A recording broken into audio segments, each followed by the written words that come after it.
اعوذ باللہ من الشیطان الرجیم، بسم اللہ الرحمن الرحیم۔ آغاز اللہ کے عظیم نام سے جو بڑا مہربان بے حد کرم کرنے والا ہے۔ حضرت علی کرم اللہ وجہ الکریم کا فرمان علی شان کے رشتے خون کے نہیں احساس کے ہوتے ہیں۔ احساس ہو تو اجنبی بھی اپنے، اور احساس نہ ہو تو اپنے بھی اجنبی۔ عزیز طلباء، آج ہم نے جس موضوع پر گفتگو کرنی ہے وہ آپ کے نصاب میں شامل ڈرامہ دستک ہے۔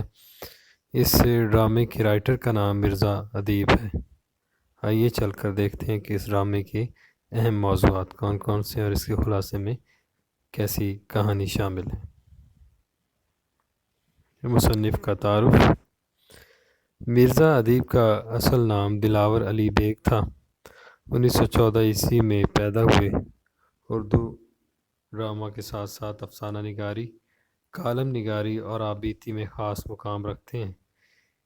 ان کے ڈراموں کے مجموعے آنسو اور ستارے، لہو اور قالین، شیشے کی دیوار، ستون، فصیل شب اور پس پردہ کے نام سے شائع ہو چکے ہیں۔ ڈرامہ دستک ان کے مجموعہ پس پردہ سے لیا گیا ہے۔ ان کی سوانح عمری یا آبیتی مٹی کا دیا کے نام سے شہرت حاصل کر چکی ہے۔ مرزا ادیب کا انتقال 1999 عیسوی میں ہوا۔ یک بابی ڈرامہ۔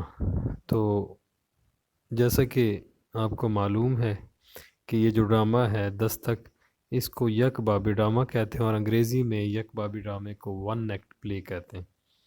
اب اس کی تاریخ دیکھتے ہیں کہ ون ایکٹ پلے یا یک بابی ڈرامہ کیا ہوتا ہے۔ اس سے مراد ایسا ڈرامہ جس کو اسٹیج پر پرفارم کرتے وقت ایک ہی ایکٹ میں پورا کیا جائے، اور جس کی ادائیگی میں اسٹیج کا پردہ صرف ایک بار ہی گرتا ہے۔ مثلا ون ایکٹ ہی کے اندر سارے کے سارا ڈرامہ جو ہے وہ پورا کر لیا جائے۔ اکثر آپ نے اسٹیج ڈرامے جو ہیں وہ دیکھے ہوں گے، جس کے اندر بار بار کہانی کی اور سیٹ کی مناسبت سے پردے کو گرایا جاتا ہے اور سیٹ بھی چینج کیے جاتے ہیں۔ لیکن جو ون ایکٹ اور یک بابی ڈرامہ ہوتا ہے اس میں پوری کی پوری کہانی ایک ہی نشست میں، ایک ہی ایکٹ میں پوری کر دی جاتی ہے، اور اس میں پردے کو بار بار گرایا نہیں جاتا۔ کہانی اس کی بڑی سادہ سی ہے، تھوڑی سی لمبی تھی تو اس کو میں نے بڑے مختصر انداز میں آپ کے سامنے رکھا ہے۔ آئیے چل کر دیکھتے ہیں کہ اس کی کہانی کا جو مختصر سا خلاصہ وہ کس طرح بن سکتا ہے۔ جو مرکزی کردار ہے اس میں ڈاکٹر زیدی کا نام ہے، ڈاکٹر زیدی کی بیگم ہے، اور ڈاکٹر برہان ہے۔ تو کہانی پڑھتے ہیں۔ ڈاکٹر زیدی کی عمر 55 سال کے قریب ہے۔ بستر پر بیمار لیٹے ہیں۔ انہیں بار بار وہم ہوتا ہے کہ دروازے پر دستک ہو رہی ہے۔ ایک دو بار بیگم کو بھی باہر بھیجتے ہیں، مگر دروازے پر کوئی نہیں ہوتا۔ ڈاکٹر برہان جو کہ ان کے ذاتی معالج ہیں، انہیں معمول کے مطابق دیکھنے آتے ہیں، تو باہر بارش اور طوفان ہوتا ہے تو یہ اس کی بھی پرواہ نہیں کرتے۔ بیگم زیدی ڈاکٹر برہان کو ان کے وہم کے بارے میں بتاتی ہیں۔ ڈاکٹر برہان کے پوچھنے پر ڈاکٹر زیدی انہیں 18-20 برس پہلے کا واقعہ بتاتے ہیں کہ ایک رات میں سخت تھک ہارا جو ہے وہ گھر آیا اور بستر پر گرتے ہی سو گیا۔ رات کو ایک بوڑھا آیا اور مجھے اپنے بیمار بیٹے کو دیکھنے کے لیے اپنے ساتھ لے جانا چاہا، لیکن میں نے تھکاوٹ کی وجہ سے انکار کر دیا۔ وہ منتیں کرتا رہا، مگر نوکر نے اسے دھکے دے کر باہر نکال دیا، مگر وہ کافی دیر تک دروازے پر دستک دیتا رہا۔ صبح مجھے سخت ندامت ہوئی، لیکن وہ بوڑھا مجھے کہیں نہ ملا۔ ڈاکٹر برہان نے کہا، یہ آپ کے ضمیر کی دستک ہے۔ میں اسی بوڑھے کا پوتا ہوں جس کا بیٹا اس رات ایڑیاں رگڑ رگڑ کر مر رہا تھا۔ اب آپ کے دروازے پر دستک نہیں ہونی چاہیے۔ تو بڑی خوبصورتی کے ساتھ مرزا ادیب نے کہانی کو سمیٹنے کی کوشش کی ہے۔ تو ایک 55 برس کا بوڑھا شخص ہے جس کا نام ڈاکٹر زیدی ہے، تو اس کو بار بار وہم ہوتا ہے کہ دروازے کے اوپر کوئی دستک دے رہا ہے، اور یہ وہم اتنی شدت کا ہوتا ہے کہ بیگم کے بار بار سمجھانے کے باوجود بھی جو ہے وہ اپنی اس ضد پر ڈٹے رہتے ہیں، اور انہیں کہتے ہیں کہ واقعتاً دروازے پر دستک ہو رہی ہے۔ تو اس کہانی کا کلائمیکس اس وقت آتا ہے کہ جب ڈاکٹر برہان جو کہ ان کے ذاتی معالج ہیں وہ ان کے چیک اپ کے لیے سخت برسات کے موسم میں جو ہے ان کے گھر آتے ہیں. انہوں نے برساتی بھی پہن رکھی ہوتی ہے. تو بیگم زیدی جو ہے وہ ڈاکٹر برہان کو سارا واقعہ بتاتی ہیں کہ یہ مجھے بار بار دستک کے حوالے سے جو ہے وہ کہہ رہے ہیں. تو ڈاکٹر برہان نے جب پوچھا کہ اس دستک کا سبب کیا ہے تو ڈاکٹر زیدی نے دماغ پر تھوڑا زور دیا اور 18-20 برس قبل کا ایک واقعہ سنایا کہ ایک بوڑھا شخص رات کے جو اندھیرے کے اندر آیا اس کے گھر پر، اور ڈاکٹر زیدی اس وقت اپنے کلینک سے تھک ہار کر گھر آیا تھا.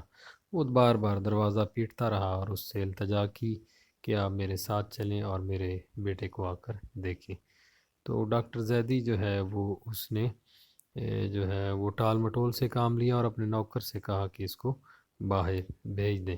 تو نوکر نے اس کو دھکے دے کر باہر نکال دیا. تو بوڑھا شخص پھر بھی باز نہ آیا اور کافی دیر تک دروازے پر دستک دیتا رہا.